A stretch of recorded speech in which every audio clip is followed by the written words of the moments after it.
Some of you will no doubt be familiar with this Shaolin form, Tong Bei Quan. Whether you've been doing it for years or have just started learning it, you'll know that the end of this form is hard. There are plenty of reasons why you might not want to be doing it, so today I'm going to show you the easy way to finish Tong Bei Quan.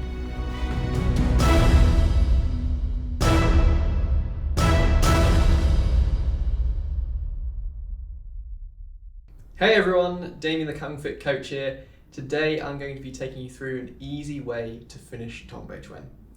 Now you might say, well surely that's not doing the form properly. And that might well be true, but a question of what is and isn't doing the form properly is maybe a discussion for another day. The fact is that the ending of Tong Bei Quan is difficult and not everyone can or should be trying to do an arty jiao to shung feng jiao all of the time. Firstly, this ending takes a lot of energy, so it can really take it out of you. At the end of an already pretty energetic form, if you're training this over and over, you can get pretty tired pretty quickly. So by modifying the end, we can make sure that we can train it for longer. You also need a fair amount of room to do a shung feng jiao, also known as a tornado kick. So training indoors, such as in my hotel room here, can be pretty dicey. You don't want to be hitting things or holding yourself back to avoid hurting yourself. The final reason is that a full shung feng jiao is a really difficult move. And if you're at the beginning of your Kung Fu journey, you might not be able to do this just yet. And as I talked about in my jump prep video, you need to build up to doing jumping moves slowly to make sure your body is ready for them and you don't injure yourself, especially if you have pre-existing joint problems. If we're not going to do these moves, what are we going to do instead? Well, both of them are essentially jumping versions of other kicks, the flick kick and the inside crescent kick. So with the right footwork, we can use these instead. If you are interested in giving these a go, let me know by hitting that like button. Okay, the replacement for the arty jiao is pretty straightforward. From the previous move where we've slapped the bottom of our foot, all we're going to do is we're going to take that same foot, we're going to step it forward, place it down on the ground.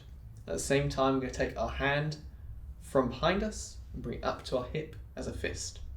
From here, we're going to do a flick kick. So we lift the right knee up, we extend out with the foot, and at the same time reach the hand forward so that we slap the foot, like that. We then leave the hand where it is, leave the knee up, because we're then going to step that foot down, pivoting on the left foot as we do so. So we step down, pivot the left foot, and then we reach the right arm out, and we reach the left arm out to the side as well. And this is where we finish. Now for the inside crescent kick. This one's a little bit more difficult and takes a bit more coordination, but it's much easier and easier on the joints than a tornado kick. We start where we finished the flick kick. So feet spread, arms out to the side. The first thing we're going to do is turn our body and our arms to the left. This is replicating the beginning of the shung feng jiao. So we turn our body to the left, and then immediately afterwards we take this left foot, step it around in an arc behind ourselves. We don't want to leave this right foot where it is. We want to use that momentum, let it drag that right foot round. So we turn the body, step with the left foot, and drag the right foot around to here. Next, extend your left arm and pull your right hand back to your waist as a fist. At the same time, turn your left foot out to prepare for the next move. Step 3 is to form an inside crescent kick. If you can, slapping the bottom of your foot with your hand. After this, bend your leg and pull your foot in close. For step 5, we're going to bring the arms in close to the chest, and then the last step is just going to be step down to Mabu and push the hands out to the side.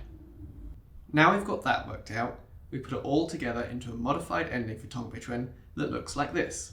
The crescent kick will take a little bit of practice to get nice and smooth, but it's a lot easier than the shung feng jiao. Now the great thing about this ending sequence is that as you get more comfortable with those jumping moves, you can start to incorporate them and make this a little bit harder. First, you just add back in the arty jiao and keep the rest the same. Next, you replace the shung feng jiao with a spinning jump rather than the inside crescent kick. Eventually, you'll be able to build up to bring it all together and do the full sequence.